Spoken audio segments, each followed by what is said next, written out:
All right, now pleased to be joined by none other than Lennie Acuff, who is headed to the NCAA tournament after winning the ASUN tournament for Lipscomb. And Lennie, I know it's been a cool road for you. I mean, I don't think people know your background. I know when you were hired in the Division I ranks, I don't want to say did a double take, but I was like, all right, who is this guy?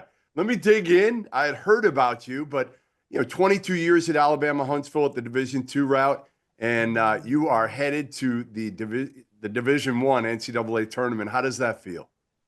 Yeah, it's really a thrill. I tell you, Jeff and Rob, it's first off, thank you for having me. It's obviously it's something, you'd be less than honest if you said it's something you dream of your whole life if you're in coaching. I mean, but I was fortunate enough to go to 11 Division II NCAA tournaments, and I had a bunch of the guys that played for me and worked for me were here today, and like they're crying, and they know it's a hard road to get here. I mean, you can talk about it, and the thing that's really, I'll say this, is there was an athletic director, Philip Hutchinson here, who was comfortable enough in his skin to hire a Division II guy.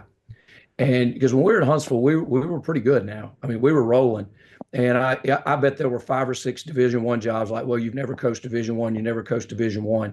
And so for an athletic director like him to give me the opportunity, I'll be forever thankful. And I think a lot of the guys that have gone, I think you look at what Ben's done at Drake, look at what Josh did at Indiana State and St. Louis, what Bart Lundy's done, and heck, Grant Leonard at Queens. I mean, we were lucky to win the other night. We were down 10 with 7 minutes to go against him. He's done a great job. So hopefully it's an opportunity for other guys to get a chance because people don't understand how good Division II basketball is. Just look at Drake. You got to think now those kids, they were playing Division II basketball last year and they didn't even make the Elite Eight.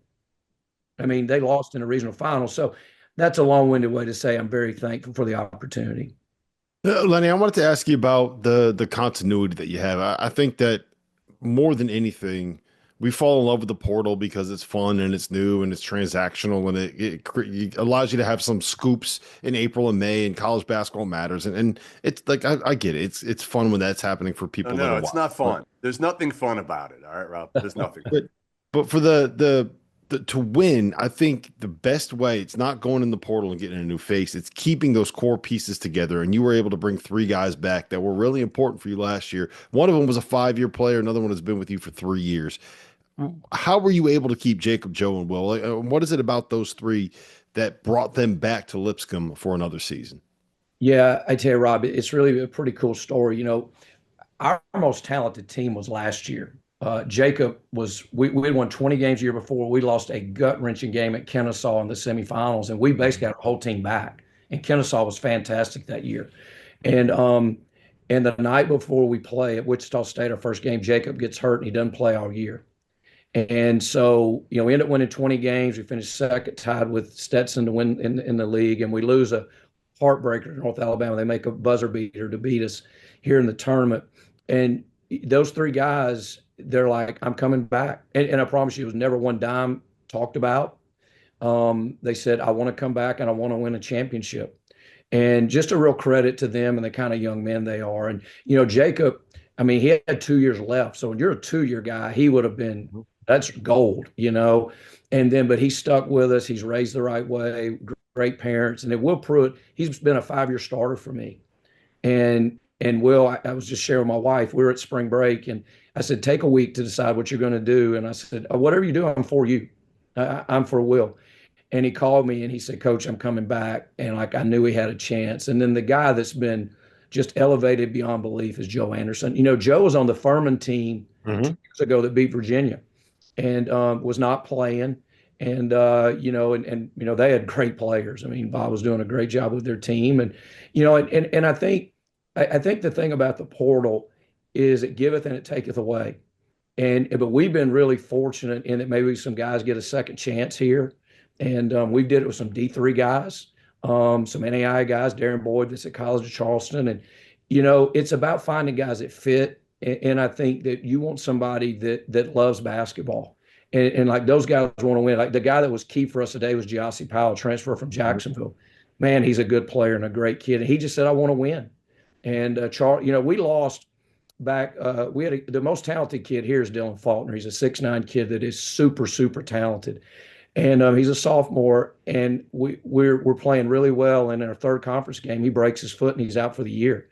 And he allowed us to play above our level. He's just 6'9" and bouncy, and we lost him. And I didn't know if we had enough left, but Charlie Williams, who's a transfer from William and Mary, really stepped up. He gives us a pick and pot 5. And then Grant Assman, who's been with us, a kid from Wisconsin. And so we've been fortunate, but I'm really happy for those guys because honestly, a lot of parents and people that deal with these kids, they don't understand loyalty is a two-way street. Mm-hmm. Loyalty's got to be a two-way street, and we're going to be fair and we're going to be honest, and you can't make everybody happy, but those guys deserve everything they've got.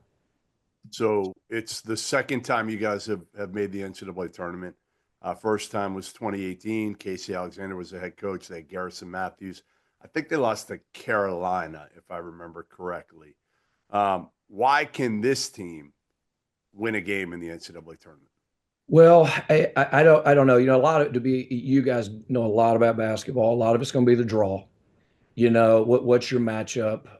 Can you get a team that, maybe you can compete with physically, that you don't get overwhelmed? And a lot of people ask me, what have you learned going from Division I to Division II? Every level has levels. Like even in Division II, you get to the top 20 teams in Division II, those teams they can play with any Division I mid-major. Okay. And it's the same way at this level. I mean, when you go to the biggest schools, the bodies are different. There's more size, there's more physicality. And but it's really hard. Like here, we get bought 5 times a year. So, but we've been fortunate. We've won a game every year that we've been bought. So I think there's some confidence there that, maybe you're going to have to make shots. And I think we've got 3 fifth-year senior guards and Joe, Will, and Giassi that have been through the fires. And then, you just have to get lucky. You have to get the right draw, and you need to play well on the right day. Yeah, I was going to ask you about the levels. You guys played at Arkansas. You played at Kentucky. You've seen the pinnacle when it comes to the athletes that you're going to see in the NCAA tournament.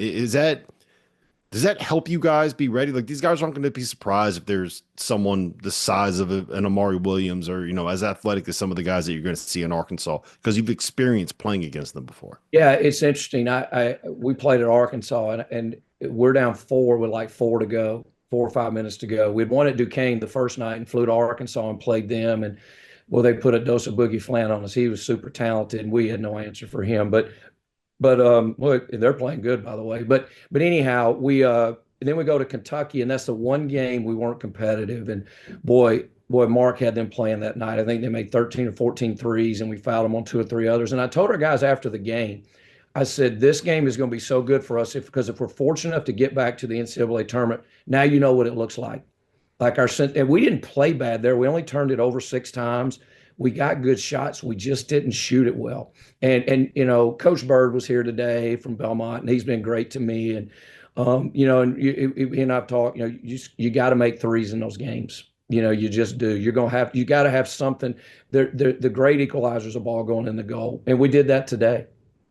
I wanted to ask you. It's funny you mentioned Coach Bird there. I wanted to ask you about the Battle of the Boulevard. It's one of my favorite mid-major rivalries, but I feel like it's a little bit different than most rivalries because I don't know if you would necessarily see Coach K walking into the Dean Dome and saying hello to the Duke players and the Duke staff like that. So, what has that rivalry been like to be a part of? Obviously, Belmont and Lipscomb for the people that are listening. It's incredible. I don't know if you guys got to watch some of the game today, but the environment here was unbelievable. I mean, it was high level, and I really want to tip my hat to North Alabama. Tony's done a great job there. Man, they are good. They deserve to be in the NIT. We had already been told if we didn't win, we were going to the NIT. Their numbers aren't far behind us, and man, they brought the whole town of Florence with them. I mean, it was a great, great environment. And but it's unique, Rob. It's Casey had done an unbelievable job. The year before I got here, they got beaten. Lipscomb got beaten in the championship of the NIT by Texas. Their road to the NIT was incredible. And Casey did a phenomenal job here.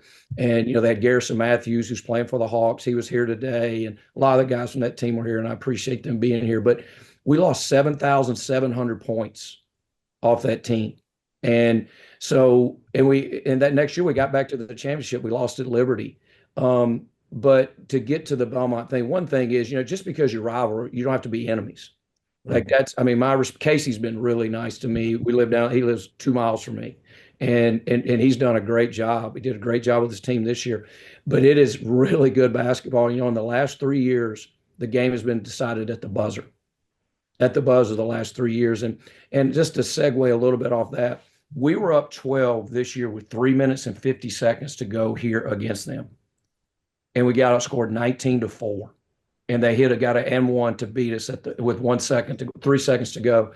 And I told our guys, I said, we're going to play bigger games in this building than this. We can't let this game define us. But I think it's made us better. And also, I think it prepared our kids to play in an environment like today. But it is great basketball. Mark's done a great job at Vanderbilt. We're all right here together. And, Middle Tennessee's having a great year. So this is a great basketball area. Well, listen, congrats. I don't know if you're around for coffee this week, but I'll be in for the SEC tournament Wednesday. So maybe Thursday morning before the game, we can meet for some coffee before. Love to do that. Yeah. What a week that's going to be here. A lot of those guys practice here, so I'm looking forward to seeing them. And but hey, congratulations to you guys. You guys stepped out in faith, and you've made something really special. And you're great for college basketball, and I mean that. Thanks so much, Lennie. Likewise. Appreciate that, Lennie. Likewise. All right, guys. Hope you guys have a great night. And congrats. Thank you so much. All right. There you have it. Lennie Acuff, head coach, Lipscomb, heading to the NCAA tournament to go dancing for just the second time in program history. I want my home to feel like my home. So whether I'm looking for big furniture, just a small piece for my place, or maybe some storage solutions for the basement or the garage, the answer is Wayfair. Seriously, I needed a new patio set and fire pit for my backyard. I bought it on Wayfair. It looks great on our deck, and it gives me an excuse to fire up the smoker, invite some friends over, crack a couple beers. Just last week, I bought a new chair for my office, someplace comfortable to sit while the madness takes up the 4 screens in front of me. I got it on Wayfair, clicked a few buttons. A couple days later, it showed up at my front door. They even offered to help set it up for you. Digging through online stores can be intimidating. Trust me, I know. It can be hard to find what you're looking for in your price range, but not on Wayfair. They have great options, even if you are balling on a budget like me. Wayfair has every style for every home, including mine and yours. So head to wayfair.com and shop everything home. That's WAYFAIR.com. Wayfair, every style, every home.